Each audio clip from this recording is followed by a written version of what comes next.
কোরআনের বহু জায়গায় দেখবেন ইয়া আইয়ুহাল্লাযীনা আমানু, আল্লাহ ঈমানদারকে ঈমানের ওয়াজ করে। ঈমানদারকে জাহান্নামের আগুন থেকে বাঁচার জন্য আল্লাহ বলে ইয়া আইয়ুহাল্লাযীনা আমানু কু আনফুসাকুম ওয়া আহলিকুম নারা। এখানেও আল্লাহ ঈমানদারকে বলে জাহান্নামের আগুন থেকে বাঁচো। ইল্লাল্লাযীনা আমানু, আল্লাহ বলে ঈমান আনো।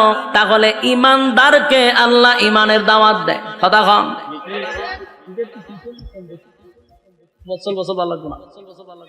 ইল্লাল্লাযীনা আমানু, ঈমান আনার কথা আল্লাহ বলছে। তাহলে হিসাব মিলায়া দেখা যায় ঈমানদারকে আল্লাহ ঈমানের দাওয়াত দেয়। কথা দেখুন না।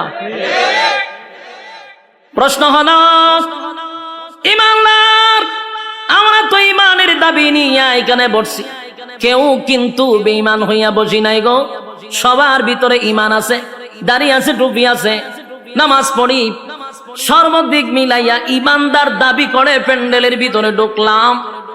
এখন আমাদেরকে ঈমানের দাওয়াত দেওয়া হয় কেন? কথা কন। আল্লাহ বলেন ঈমান আনতে হবে।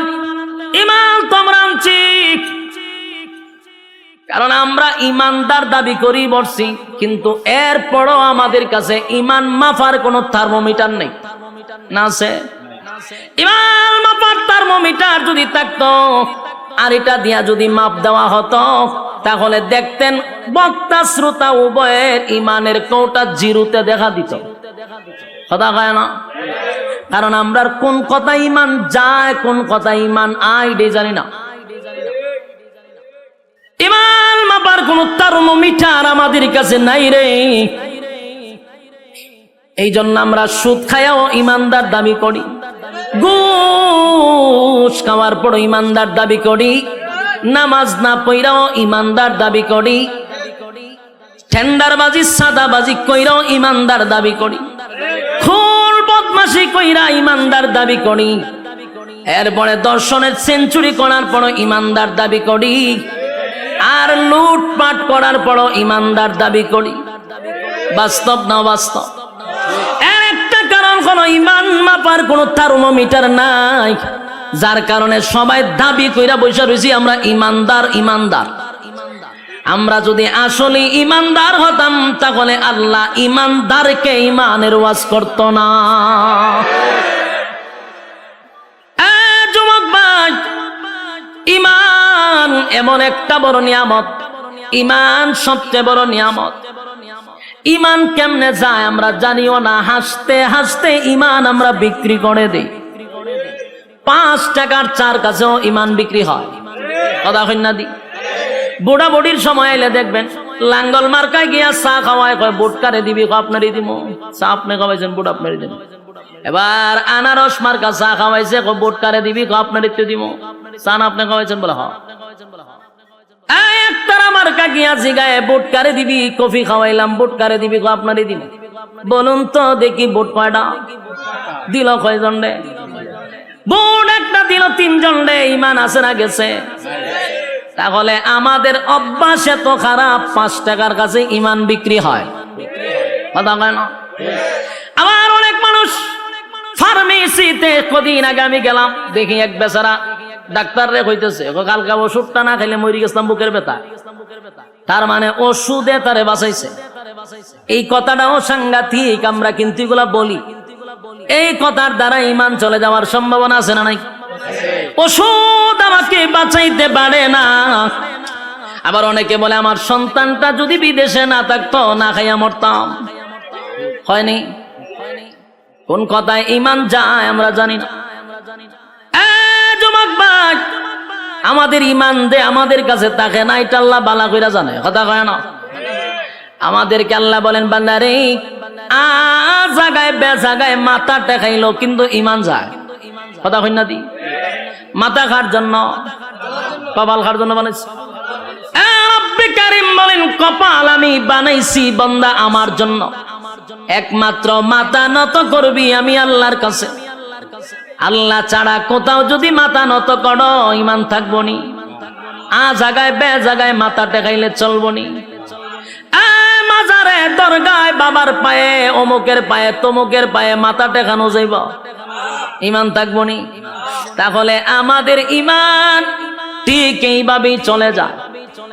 এরপর আমরা দাবি করি ইমানদার, কথা হয় না? ইমানের দাবি নিয়া ইমানদার, ইমানের দাবি নিয়া বসে আছি, কিন্তু সকাল বিকাল ইমান চলে যায়, আমরা বলতে পারি না। আর ইমান এত দামি, ইমানটা এত দামি, এত দামি, এত দামি। আল্লাহ বলে বান্দারে, ইমান যদি থাকে, পাহাড় পরিমাণ গুনাহ যদি হয়, আল্লাহর হক নষ্ট করছেন, বান্দা যদি একটা সময় ভিতরে এটা বুঝে আসে যে আমি গুনাহ করতে করতে পাহাড় পরিমাণ করছি, গুনাহ করতে করতে সাগরের পেনা পরিমাণ করে ফলাইছি, এটা যদি একটা সময় বুঝে আসে, আর বান্দা যদি তার সমস্ত গুনাহর উপরে লজ্জিত হয়ে যায়, ইমান আছে কিন্তু গুনাহ আছে, ইমান থাকার পরে গুনাহ আছে নি? গুনাহ আছে, ইমানও আছে গো। গুনাহটা যদি সাগরের ফেনার মতো হয়ে যায়, পাহাড় পর্বতের মতো হয়ে যায়, আর এই গুনাহর উপরে যদি বান্দা কোনো সময় লজ্জিত হয়ে যায়, বান্দা যদি লজ্জিত হইয়া চিন্তা করে আমি তো গুনাহ করছি, আমার গুনাহটা যদি আমার মা দেখতো গো, সন্তান বলে কোনোদিন মা পরিচয় দিত না। গুনাহ যদি বাবায় দেখতো, সন্তান বলে পরিচয় দিত না। আমি যে গুনাহটা করছি, আমার স্ত্রী দেখলে কোনোদিন স্বামী বলে স্বীকার করতো না। আমার গুনাহ যদি আমার সন্তান দেখে বাবা বলে পরিচয় দিবে না। আল্লাহ, আমি এত জঘন্য গুনাহ করলাম, আসমানের নিচে আমার মতো গুনাহগার কেউ নাই। আল্লাহর দরবারে যদি নুজুলে রহমতের সময় কোন বান্দা বান্দি আল্লাহর কাছে লজ্জিত হয়, গুনার উপরে লজ্জিত হইয়া চোখের পানিগুলো ছেড়ে দিয়া অতীতের গুনার উপরে লজ্জিত হয়, ভবিষ্যতে এমন গুনাহ করবে না এমন যদি প্রতিজ্ঞা করে, আর নজুলে রহমতের সময় বান্দা যদি আল্লাহর কাছে গুনার জন্য লজ্জিত হইয়া কান্দে রে, আমার আল্লাহ ফেরেশতাদেরকে জিজ্ঞাসা করবে, ফেরেশতারা বল আমার বান্দা কেন কান্দে? ফেরেশতারা বলবে মালিক, আপনার বান্দা জাহান্নামের ভয়ে কান্দে। আল্লাহ বলেন জাহান্নামকে আমার বান্দা দেখছে? না মালিক, জাহান্নাম কোনোদিন দেখে নাই। তাহলে কেন কান্দে? বলে আলেমদের জবানে জাহান্নামের ভয়ের কথা শুনছে এই জন্য কান্দে। আল্লাহ বলেন আর কিসের জন্য কান্দে? বলে মালিক রে, আপনার বান্দা জান্নাতের আশায় কান্দে। আমার মালিক জিজ্ঞাসা করে ফেরেশতারা, শুন আমার বান্দা কি জান্নাতের আরামায়েশ দেখছে? না মালিক দেখে নাই, না মালিক দেখে নাই। তাহলে কেন কান্দে? বলে জান্নাতের আশায় কান্দে, জাহান্নামের ভয়ে কান্দে। আল্লাহ গুনার উপরে লজ্জিত হইয়া বান্দা কান্দে গো। আল্লাহ বলেন নজুলে রহমতের সময় তার জিন্দেগির গুনার উপরে লজ্জিত হয়ে গেছে। যেই সময় পশু পাখিরা ঘুমায়া যায়, যেই সময় মানুষ তার স্ত্রী পুত্র লইয়া ঘুমায়, ঠিক এই মুহূর্তে বান্দা আমি আল্লাহর কুদরতি পায়ে পড়িয়া বান্দা কান্দে। আমি আল্লাহর কুদরতি, আমি আল্লাহর রহমতের মধ্যে জোশ উঠে গেছে। বান্দা ওয়াদা দিলাম, বান্দায় যদি চোখের পানি ছেড়ে দিয়া কান্না শুরুই করে দিল, লজ্জিতই হয়ে গেল, আমিও ফেরেশতাদেরকে সাক্ষী রেখে ওয়াদা করলাম আমার বান্দার সমস্ত গুনাহ চোখের পানিটা নাকের ডগায় আসার আগে আগে জিন্দেগির সব গুনাহ মাফ করে দিলাম। একটা জবান বন্ধ রাখবেন না, কোন আল্লাহু আকবার। আরো জোরে কোন আল্লাহু আকবার। গুনার উপরে লজ্জিত হয়, রব্বে কারীম বলেন গুনার উপরে লজ্জিত হইলে আমি মাফ করে দেই, কিন্তু শর্ত হলো ঈমান। জোরে কোন শর্ত হলো? গুনাহ করার পরে আল্লাহ বলেন আমার হক নষ্ট করলে মাফ করে দিব। ঈমানটা লইয়া যদি কবরে যাস, আল্লাহ কয় গুনার কারণে হয়তো বা জাহান্নামের আগুন দিয়া জ্বালাবো পোড়াবো, কিন্তু ঈমান নামক দৌলতের কারণে আমি আল্লাহ তোর একটা সময় হলো জান্নাতে দিব। সুবহানাল্লাহ। বলুন কিসের কারণে? ঈমানের কারণে। ঈমান যদি থাকে গো, আমার মালিক বলেন জাহান্নামের আগুনে পোড়াইয়া তোরা জান্নাত দিব। আর ঈমান যদি না থাকে অনন্তকাল জাহান্নামের আগুনে জ্বলতে হবে। কথা হয় না? ঈমান এত গুরুত্বপূর্ণ, ঈমান এত গুরুত্বপূর্ণ, এই জন্য আল্লাহ বলেন ইল্লাল্লাযীনা আমানু, ঈমান আনতে হবে আমি আল্লাহর উপরে। ঈমান কার উপরে? যুবক ভাই, ঈমান সাধারণ কোনো বিষয় না। যত বেশি ঈমান আপনার মজবুত হবে তত বেশি পরীক্ষা আসবে। কথা হয় না? নরমাল ঈমানদারের উপরে তো পরীক্ষা হয় না। কথা এখন ঠিক নেই? ঈমান যত শক্ত পরীক্ষা তত বেশি। প্রত্যেকটা মুমিনের উপরে পরীক্ষা হয়, কিন্তু এই পরীক্ষায় উত্তীর্ণ হতেই হবে। পরীক্ষা ছাড়া কেউ জান্নাতে যেতে পারবো? কথা হই না দি? প্রত্যেকটা মুমিনের পরীক্ষা হবে, ঈমানের পরীক্ষা হয়। ঈমানের পরীক্ষা না দিয়া কেউ জান্নাতে যেতে পারে নাই। যুবক ভাইরা, আজকে গোটা পৃথিবীর মধ্যে তাকায়া দেখেন, ফিলিস্তিনিরা এখন ঈমানের পরীক্ষা দিতেছে। কথা হয় না? ঈমানের পরীক্ষা ফিলিস্তিনরা দিতেছে। আমরা বৈশা শুধু নিন্দা জানাবো না, আমাদের জন্য পরীক্ষা শুরু হয়েছে। কথা কই না দি?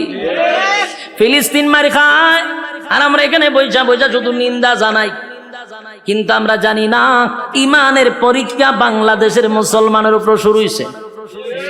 ঠিক বাড়ি দিয়া কইবে? পাকিস্তানের উপরে ঈমানের পরীক্ষা শুরু হয়েছে। 57টা মুসলিম দেশে ঈমানের পরীক্ষা শুরু হয়েছে, কিন্তু আমরা মুসলমান লাল চামড়া কুত্তাগুলির পা ছাড়তেছি, পরীক্ষার খবর নাই। বাস্তব না বাস্তব? লাল চামড়াদের পা ছাড়তেছি। প্রত্যেকটা মুসলমানের দেশে প্রত্যেকটা নাগরিক, প্রত্যেকটা ঈমানের উপরে পরীক্ষা শুরু হয়ে গেছে।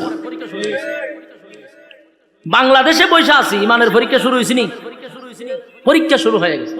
মুসলমানের রক্ত ঝরতেছে আর তুমি তসবিহ টপলে এখন চলবে না। এখন কি তসবিহ যাওয়ার সময়? সম্মানিত সুধী, গোটা বিশ্বের সব মুসলমান ঐক্যবদ্ধ হতে হবে, এক প্ল্যাটফর্মে আসতে হবে। বিশেষ করে আমরা যারা আছি, আমাদেরকে সর্বপ্রথম এক হতে হবে। ঐক্য ছাড়া বিকল্প কোনো রাস্তা নাই। আপনারা কি আওয়াজ করতাম? আমরার মধ্যে ঐক্য নাই, কপাল তো আমরার খারাপ। এতগুলা ইসলামিক দল না হইয়া যদি সব মিললে একটা হইতো, কিতা বুঝুন? রামবামরা কথা কইবার সাহস পাইতুন আমরা লগে, কিন্তু আমরা 15 জন হইলে একটা ব্যানার লই, আমি একটা দল, 20 জন হইলে আরেকটা দল। ওমা দলের অভাব নাই।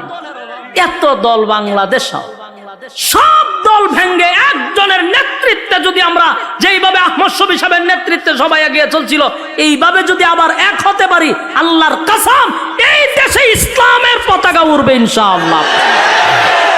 ঐক্য ছাড়া সম্ভব না। কিন্তু এখন আমরা ঐক্যই না ফাটল সৃষ্টি করব। এই জন্য আমাদের উলামায়ে কেরামদের উচিত, আমরা এখন ঐক্য হওয়া দরকার। মাঝখানে ডুইক্কা ফাটল সৃষ্টি করার কোনো দরকার নাই। আমরা কিন্তু অনেকে আছে ফাটল সৃষ্টি করা শুরু করছে। আমরা সেই ঐক্য হইতে মাঝখানটা দেয় ফাটল সৃষ্টি কইরা না। যতদিন না পর্যন্ত ঐক্য না হব, আল্লাহর কসম মায়ের খাইতেই থাকবো, মায়ের খাইতে থাকবো 100%। আজকে আপনি খাইতেছেন, কালকে আমারও ধরবো, এটা নিশ্চয়তা নাই। আপনারা ধরছে আর আমি যদি আমার দল না, কে সুখ দে রে, 2 দিন পর আপনারা শেষবো, এটা নিশ্চিত থাকেন। আর অলরেডি বাংলাদেশে কিছু প্রমাণও আমরা পাইছি। কথা হয় না দি? একজনে মারলে আরেকজন হাতে তালি দেয়, হেরও ধরছে, যে তালি দেয় হেরই ধরে, তবে একটু সময় নিয়ে ধরে। বাস্তব না বাস্তব? তাহলে একজন আরেকজনেরটা দিককে টিটকারি মস্করি না করে সবাই আমার ভাই, আমার মুসলমান আমরা ভাই ভাই, আমাদের এক ছাড়া বিকল্প কোনো রাস্তা নাই। আর আমাদেরকে ফাটল ধরানোর জন্য আমাদের মাঝখানেও কিছু লোক তারা রেডি করে রাখে ফাটল করবার লাগে। বলুন ঐক্য ছাড়া বিকল্প কোন রাস্তা আছে? গোটা বিশ্বের সব মুসলমানরা যদি আজকে হুঙ্কার দিত, ইসরায়েলি পারত ফিলিস্তিনের উপরে হামলা করত, কিচ্ছু লাগে না। আমাদের যতটুকু স্টাডি আছে, এতটুকু গবেষণা করে আমরা যতটুকু বুঝতে পারছি, সবচেয়ে বেশি সম্পদ হলো মুসলমানের হাতে। এর মধ্যে সবচেয়ে বড় সম্পদ হলো তেল। তেলের উপরে সম্পদ আছে না? আল্লাহর কসম, যদি এখন আরব দেশগুলি বলে যে আমরা তেল দেওয়া বন্ধ করে দিব, সব লাল চামড়া কুত্তাগুলি দৌড়ের উপরে থাকবো, শুধু তেল বন্ধ করে দিলে। এই সম্পদ আল্লাহ মুসলমানকে দিছে। কিন্তু দেখেন না, মুসলমান এত বড় সম্পদ পায়, এরা ফাও ছাড়তেছে। লাভ হইব কি? পা ছাড়তেছে তারা। খালি মুসলমান একটা হুঙ্কার দিলে আজকে প্রতিদিন সকালে লাশের মিছিল দেখতে হয় না। এর একটা কারণ হলো আমাদের মধ্যে ঐক্যই নাই। ঐক্য নাই, সাবধান। ঐক্য চাই যে কোনো দলের হোক। আমরা ঐক্যের জন্য কোন তরিকা দেখব না ইনশাআল্লাহ। তরিকা থাকতে পারে, ভিন্ন তরিকা একজন থাকতে পারে, তার তরিকা মতো চলতে দেন, কিন্তু মুসলমান হিসেবে আমরা এক প্ল্যাটফর্মে আসতে হবে। এছাড়া বিকল্প রাস্তা নাই তো। আমি জানি আমার কথাগুলি আপনাদের কাছে বেশি মজা লাগবে না, কথাটা সবার কাছে যে পছন্দ এমনও না।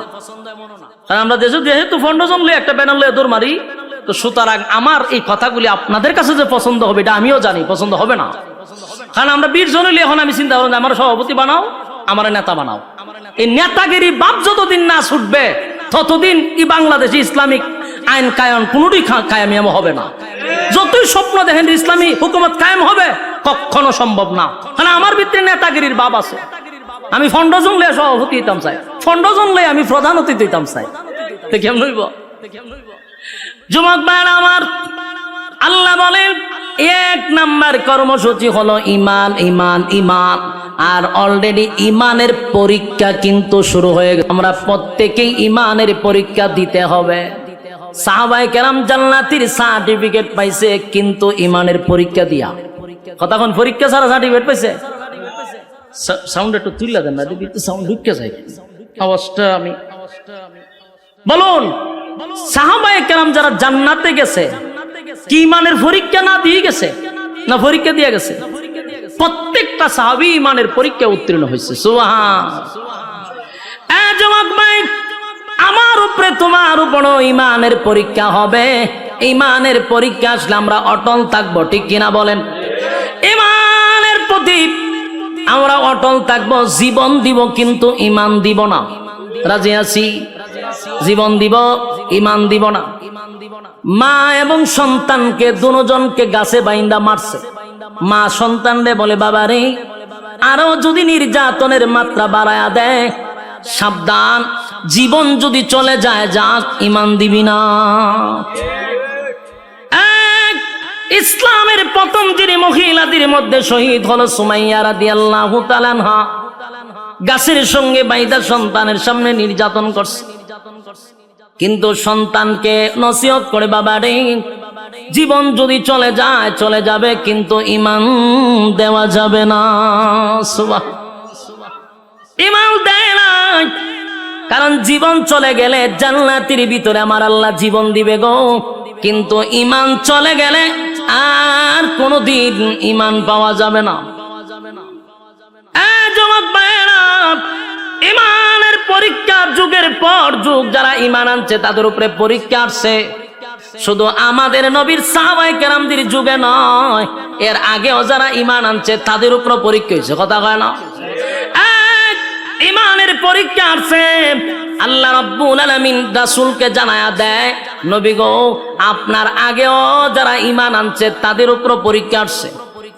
একবার পয়গম্বর বসা সাহাবায়ে কেরামরা নবীর কাছে এসে বলে, নবী গো, আল্লাহর কাছে একটু বলেন না, আমরা সহ্য করতে পারি না গো নবী, যেই পরিমাণ নির্যাতন, যেই পরিমাণ নির্যাতনের স্টিম রোলার, আল্লাহর কাছে বলেন আমাদেরকে যেন সাহায্য করে। ওই গ্রামের একটা সালিশ পর্যন্ত প্রভাব ঢুকে গেছে। সব জায়গা খালি গরম, সব জায়গা কি খালি গরম আর গরম। গরমের টেলায় মানুষ ডরায়া হক কথাই হয় না। গ্রামের একটা সালিশ দরবারে কিছু সর্দাররা বিচার করবো, এখানেও পাওয়ার দেখানো হয়, তাই পাশের মানুষগুলা তাদের ব্যাপারে হক কথাটা বলতে চায় না। আর তাদের হক কথা না বলার কারণে নির্দোষ মানুষগুলি দোষী সাব্যস্ত হয়ে শেষ পর্যন্ত কারাগারে যেতে বাধ্য হয়। একটা মাত্র কারণ, 3 নাম্বার কর্মসূচি না পালন করার কারণে। বাস্তব না বাস্তব? বেচারা 5 ওয়াক্ত নামাজ পড়ে, মাথায় একটা কালো দাগ আছে, তসবিহ একটা আতো আছে, মসজিদ থেকে বাইরে বাসা পর্যন্ত যাইব, পাশে ডুল বাজনা হইতেছে, ডান্স তো পাগলো ডান্সের গানের আওয়াজ হইতেছে, বেচারা তসবিহ পড়ে আর সুবহানাল্লাহ সুবহানাল্লাহ, সি সি সি সি সি, আমরা কেডা করতেছে, এটা কার ছেলে এরকম গান বাজনা বাজায়? তখন কয় চাচা এটা তো সগীর আলীর ফুলা, বড় খারাপ বড় খারাপ, সুবহানাল্লাহ সুবহানাল্লাহ সুবহান। তাই তসবিহ আছে, তাই কি আছে? তসবিহ। হারি দিকে নিন্দা জানাইতেছে, হে ভালো হইল না, এর ফুলা ভালো হইব কেমনে? সুবহানাল্লাহ সুবহানাল্লাহ সুবহানাল্লাহ। মসজিদের ভাষা এরকম ডুল বাজনা বাজানো ঠিক নেই, সুবহানাল্লাহ সুবহানাল্লাহ সুবহানাল্লাহ সুবহানাল্লাহ। এই খামরা যা হলো ঠিক হইছে নি, সুবহানাল্লাহ সুবহানাল্লাহ। এ মানুষ হইতো না, সুবহানাল্লাহ সুবহান। এগুলা কইতে কইতে বেচারা গিয়া দোকানও বইছে, কই বইছে? দোকানো বে সুবহানাল্লাহ তসবিহ তো আছে, সুবহানাল্লাহ সুবহান করে এক কাপ চা দে, সুবহানাল্লাহ সুবহানাল্লাহ। দেখছত নি ডুল বাজনা কেমনে বাজায়, সুবহানাল্লাহ সুবহান। এদিকে তাকাইছ না, সুবহান, টিভিটা ছাড়ছেন, সুবহানাল্লাহ সুবহানাল্লাহ সুবহানাল্লাহ। ফিলিস্তিন আর ইসরায়েলের যুদ্ধ চলতেছে, টিভিটা বালা করে সারা, সুবহানাল্লাহ সুবহানাল্লাহ। বেচা কিনি হয় না তোর দোকানও, সুবহানাল্লাহ সুবহানাল্লাহ সুবহানাল্লাহ সুবহানাল্লাহ। বাকিটা কি দিস না, সুবহানাল্লাহ সুবহানাল্লাহ। আর সগীর আলীরে বুলো বাকি দিস না, সুবহানাল্লাহ সুবহানাল্লাহ। এর ফুলাটা মানুষ হইছে না, এও মানুষ হইছে না, সুবহানাল্লাহ সুবহানাল্লাহ। 100 কত হইছে? ওই তো তসবির মাথা একটা আছে, এখানে একটা সুমা দেয় 100, কিন্তু 100-র ভিতরে যা খাম কু খাম, দিনের খাম রাত্রে খাম সব ঢুকাইছে। এরকম মুসল্লি আপনারা চোখের সামনে পড়ছিনি? হ্যাঁ, কত লম্বা তসবিহ লই হাতে মসজিদের বাড়িয়ে দৌড়াদৌড়ি করে, কিন্তু তার সামনে আখাম কুখাম হইতেছে সেপ পালাইয়া দেয়, সেপ পালাইয়া। এগুলো আমরা নিন্দা জানাই, কইয়া মসজিদও যায়, বাড়িতেও যায়। বলুন হক কথা কি খালি হুজুররারই নাই তসবিহওয়ালারও? আল্লাহ হয় 3 নাম্বার কর্মসূচি মানছত না তো জাহান্নামে ইচ্ছা মতো সাইজ করা হবে। বলুন 3 নাম্বার কর্মসূচি কি মানলো? কোথাও হক কথা নাই, সমাজে বিচারও নাই, প্রতিনিয়ত তালাক হইতেছে, স্বামী স্ত্রী ঝগড়া লাগতেছে আর তালাক 14 গোষ্ঠী দিতেছে। উনি তালাকের বিচার করবো কে? ইমাম, ঠিক না? এই তালাকের বিচার করে গ্রামের সালিশ দরবার যে করে কিছু সুৎকুর আর ঘুষখোর লম্পট বদমাশগুলি বসে তালাকের বিচার করত। তো বিচার করতে গিয়ে কি কয় জানেননি? কয়টা যাক যেটা এবার হয়ে গেছে গা, রাগ কইরা কইছে কি তা হইতো না, এটা গুসা কইরা তালাক দিছে, এটা কোনো অসুবিধা নাই, বাচ্চা কাচ্চা আছে, অন যাইব কই, আচ্ছা এটা একটা মিলাই দাও। কথা বুঝতেছে? কত বড় লম্পট! আল্লাহ যেখানে নিষেধ করছে আল্লাহরে আবার ঠিক করে মিলাইয়া দেয়। তালাক দিয়ে দিছে রাগ কইরা, কি কইরা? তালাক কি মানে হাসতে হাসতে দেয়, হাসতে হাসতে বলে তোমার ছেড়ে দিছি, এই কথা কয়নি। তালাকটা কেমনে দেয়? রাগ করি তো দেয়, হেরা বিচার করে রাগ করে দিলাইছে। যে বলুন তো দেখি, পিস্তল আমার হাতে, আমি যদি কেউ হাসতে হাসতে গুলি করি মরবনি? রাগ করে গুলি করলে দুটোতে মরতেছে, হাস্যাস দিলেও মরে, গুসা কইরা যদি গুলি করি তাও মরে। তালাক হাসতে হাসতে দিল তালাক হয়, কাঁদতে কাঁদতে তালাক দিলে হয়, রাগ করে দিলে হয়। কিন্তু লম্পটরা বিচার করে বাচ্চা কাচ্চা হয়ে গেছে, বাচ্চা যাক এটা একটা মিলাই দিলাই দিলাম। বিচার করার কথা ছিল কে? বিচার করলো কে? সমাজের বাস্তবতা এরকম বর্তমানে আছে না নাই? এর একটা দোষ হলো আমরা দলে দলে ভাগ হইতেছি, বাস আমরার যে দায়িত্ব ছিল এটি আমরা জানি না। আমরার দায়িত্ব হন আমরা বুঝছি মসজিদ ইমামতি করো আর দাওয়াত টাওয়াত খামু, কেউ মরলে 40 পড়ামু আর খতম টতম আইব, সুবহানাল্লাহ সুবহানাল্লাহ পড়মু, বাস 100 টাকা দিব আমরা পড়ব। দুঃখের সাথে বলতেছি এটি কি আমরা দায়িত্ব? ইমাম শব্দের অর্থ হইল নেতা। ইমাম শব্দের অর্থ কি? যিনি মসজিদের ইমাম আর খতিব, একটা চেয়ারম্যানের চেয়ে তার পাওয়ার বেশি। এলাকার সমস্ত সালিশ দরবার তার করা দরকার ছিল, ঠিক কিনা বলেন? আজকে যদি ইমাম আর খতিব যদি এলাকার বিচার করত, এলাকার সালিশ দরবারে ইমামদের হাতে দায়িত্ব দেওয়া হতো, আল্লাহর কসম নির্দোষ মানুষ কোন সময় দোষী হতো না, দোষী মানুষ নির্দোষ হতো না, তালাকপ্রাপ্ত মহিলারা যারা সন্তান জন্ম দিত না। আফসোসের বিষয় হলো ইমামদেরকে বুঝাইছে তোমরা হুজুর গরম ভাত খাইবা আর 500 টাকা তোমরা দিমু, ইমামতি তোমরা দায়িত্ব কেন? বিচার আসার আমরা তো ছেড়ে দেন।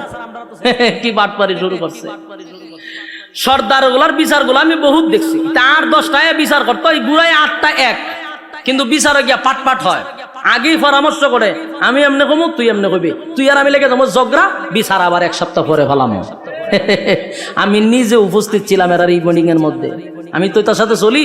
এই গ্রুপটা যখন এইসব আলাপ করতেছে আমি দাঁড়ে বোয়া করে, আমি বলি আমি বুঝি করে হুজুর আপনি তো বুঝতেন না, আমি সব বনা সেটা আমার ওয়াজ না হওয়া পর্যন্ত আমি ঠান্ডা হইতাম না, সারা দেশের মানুষের উনাই দিব আমি।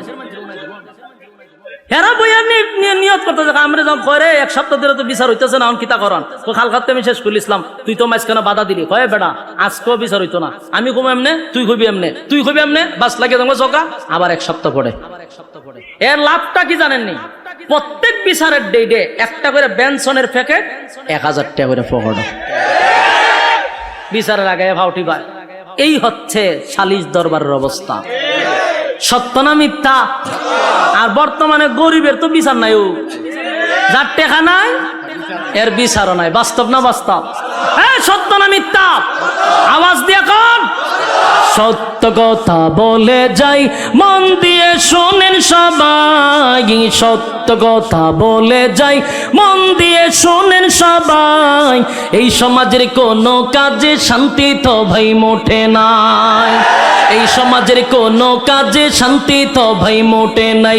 সত্য কথা বলে যাই, মন দিয়ে শোনেন সবাই, এই সমাজের কোনো কাজে শান্তি তো ভাই মোটে নাই, এই সমাজের কোনো কাজে শান্তি তো ভাই মোটে নাই।